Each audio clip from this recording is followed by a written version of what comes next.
Hello students, इस video में हम 5E लेसन प्लान के बारे में पढ़ेंगे। अब ये 5E लेसन प्लान क्या है? 5E सब कुछ पूछताछ पर आधारित होता है, निर्देश का समर्थन करता है। आप जितना ज़्यादा पूछताछ, एक टीचर के लिए स्टूडेंट से क्वेश्चन आंसर करना बहुत ज़रूरी होता है। जब टीचर्स स्टूडेंट से क्वेश्चन आंसर करते हैं तब उससे पता चलता है कि किस स्टूडेंट्स के पास कितनी जानकारी है। प्रीवियस नॉलेज के थ्रू जब हम कुछ करते हैं तो हाँ, पिछले कक्षा में आपने क्या पढ़ा, किस सब्जेक्ट्स में किस टॉपिक के बारे में आपको क्या जानकारी है। तो जब तक टीचर्स पूछताछ नहीं करेंगे, बच्चे जवाब नहीं देंगे, ऐसे टीचर्स को समझ में नहीं आएगा। इसलिए स्टूडेंट्स अपने आप को कितना क्रिएटिविटी के द्वारा अपने आप को कितना एम्पावर बनाते हैं, सेल्फ डिपेंडेंट बनाते हैं, ये 5E प्लान के अनुसार बहुत हद तक पॉजिटिव काम किया है। 5E सब कुछ जैसे पहले बताया कि पूछताछ आधारित निर्देश का समर्थन करता है।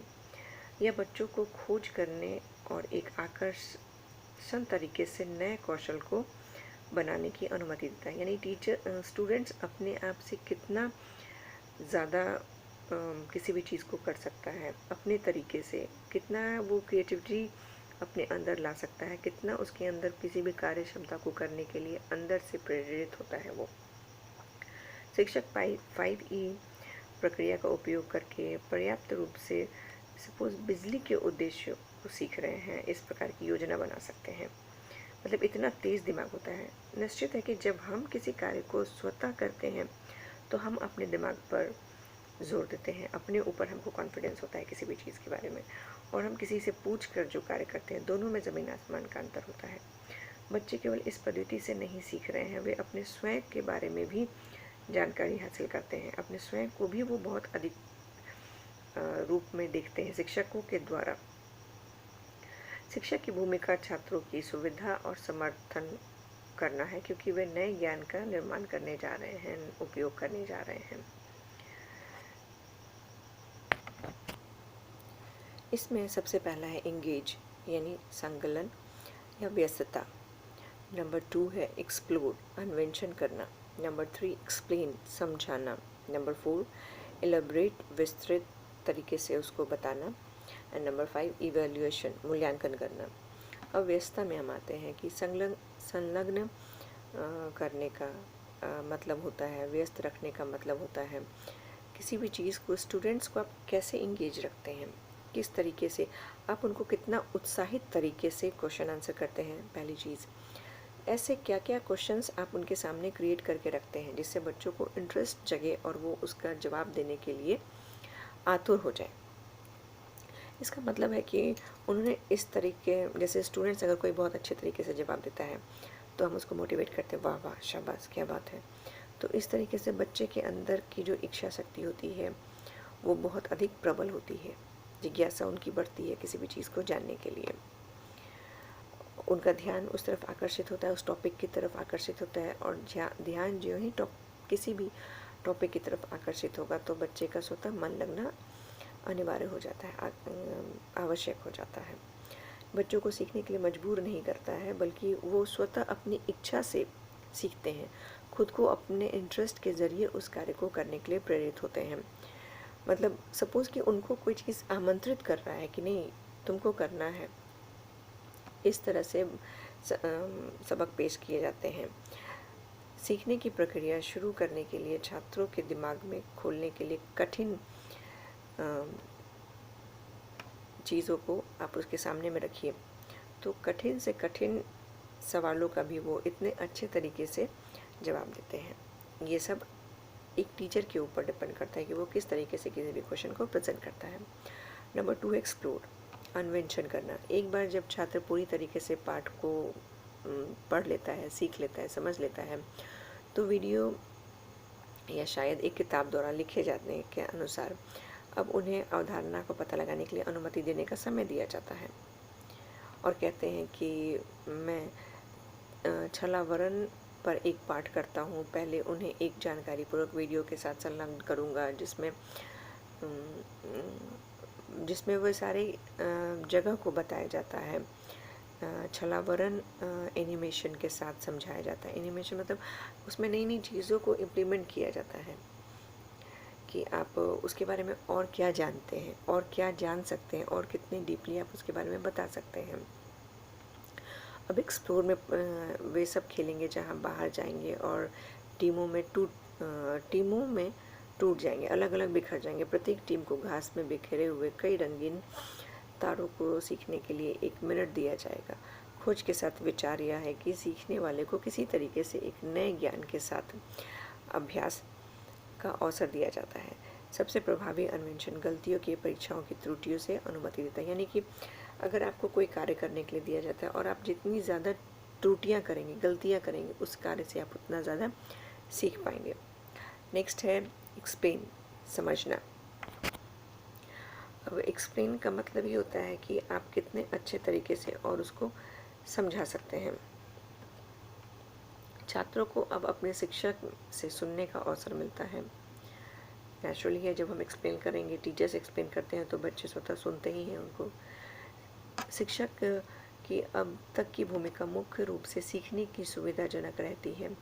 अब वे अपनी विशेषज्ञताओं का उपयोग उन सवालों के जवाब से देने के लिए कर सकते हैं जो छात्रों को सीखने के बारे में बताते हैं।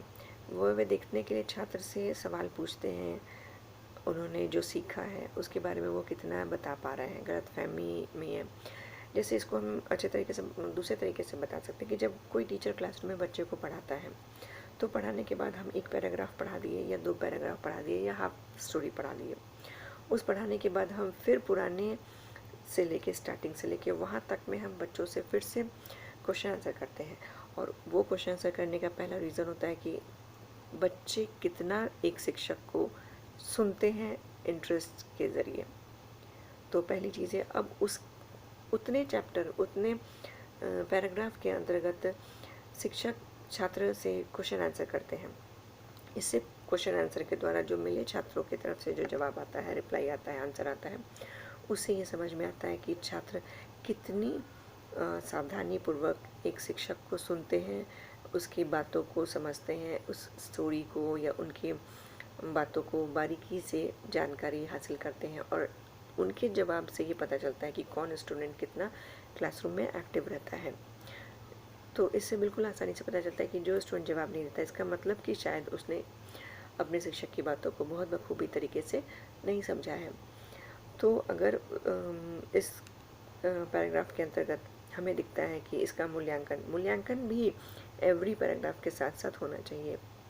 इससे भी स्टूडेंट्स के ऊपर प्रेशर होता है कि हमसे बार बार सवाल जवाब किया जा रहा है। इसका मतलब कि हमको क्लासरूम में एक्टिव रहना है, ध्यान देना है।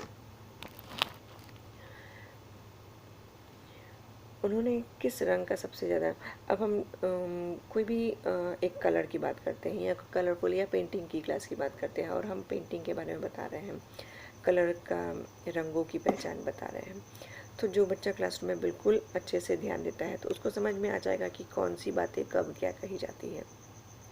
तो ये एक विस्तृत तरीके से टीचर्स का काम होता है कि 3rd स्टेज में वो एक्सप्लेन करता है, हर चीज़ को बखूबी बारीकी से एक्सप्लेन किया जाता है, डिटेल्स में एक्सप्लेन किया जाता है कि टोटल उसका पूरा मकसद क्या है।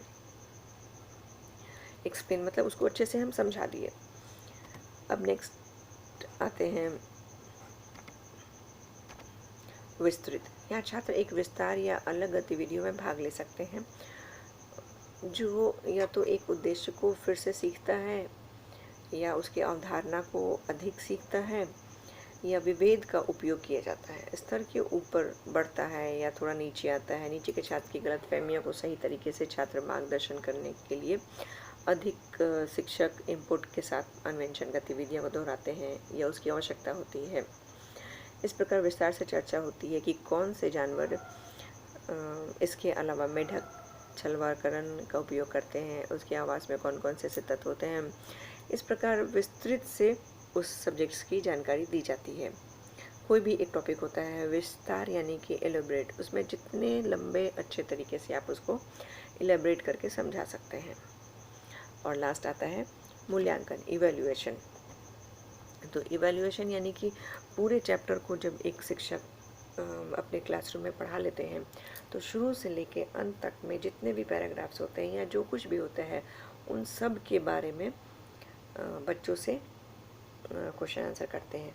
और बच्चों द्वारा दिए गए क्वेश्चन आंसर से ही पता चलता है कि जब टीचर क्लासरूम में पढ़ा रहे हैं तो कितना बच्चा उसको रुचि के साथ, इंटरेस्ट के साथ समझता है, और उसके जवाब के अनुसार ये पता चलता है कि कितने बच्चे उसको बहुत अच्छे तरीके से रिप्लाई कर पाते हैं। अंत में उद्देश्यों को पढ़ाए जाने के बाद यह आकलन करने का समय आता है कि छात्र ने प्रभावी रूप से क्या सीखा है, वे क्या नहीं समझते हैं, उनकी मदद के लिए क्या किया जाना चाहिए। ये सब मूल्यांकन के द्वारा हमें पता चलता है। मूल्यांकन के लिए पारंपरिक तरीके से प्रश्नोत्तर तैयार किए जाते हैं, निबंध तैयार किए जाते हैं, या छोटे मोटे शॉर्ट आंसर, ऑब्जेक्टिव आंसर, ये सब तैयार किए जाते हैं।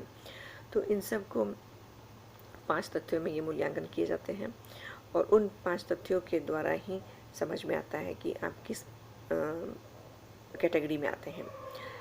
और एक रूबिक का उपयोग है कि शिक्षक या माता जब अपने आसानी से ग्रेड को समझ सकते हैं और वे सीखा हुआ इस चीज़ को जानते हैं। जैसे कि जब आपका मूल्यांकन कर लिया जाएगा तो मूल्यांकन करने के बाद ये आसानी होता है एक टीचर के लिए भी, एक स्टूडेंट के लिए भी, और पेरेंट्स के लिए भी, अपने बच्चों को जान पाना, खुद को जान पाना, और कि हम इसमें और कितनी ज़्यादा एक शिक्षक को मेहनत करनी पड़ती है एक स्टूडेंट के ऊपर, और एक स्टूडेंट को खुद अपने लिए कितनी मेहनत करनी होती है। तो ये था हमारा 5E लेसन प्लान। आज के लिए इतना ही। Thank you. नेक्स्ट वीडियो में नेक्स्ट टॉपिक के साथ। Thank you so much.